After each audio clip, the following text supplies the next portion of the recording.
তো বিওয়ার যে গুড়াটা দেখরা এটা হইল গিয়া তুফান রাজা, এটা আসিল আগে গাছবাড়ি, এখন আমরা উত্তর দৌলতপুর আইছে এই গুড়াটা তুফান রাজা। দাস নোয়াগাঁও এটা দৌড়ছিল 1 নম্বরও 2 হয়েছিল, আর নয়া একটা মাঠও দৌড়ছে, তো আমরা এই দৌড় দেখাইতাম পারছি না। তো আমরা রণজিতর মালিকে এই গুড়াটা আনছইন, তো আমরা রণজিতর মালিকের লগে মাতমু। ভাই সাহেব এই গুড়াটা কোন দিন আনছইন? গত রাত্রে এসব অক্ত আইছে আমার বাড়ি গুড়াটা।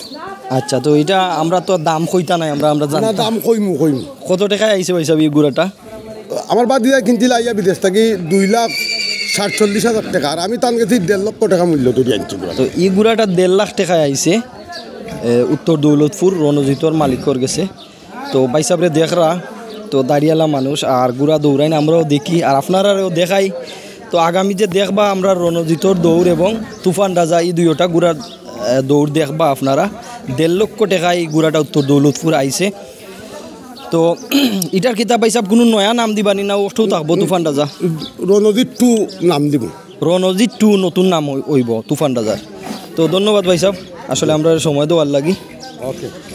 তো দেখরা বিওয়ার দুইটা গুড়া 2 সাইডে, আর মালিক কইলা মধ্যখানো।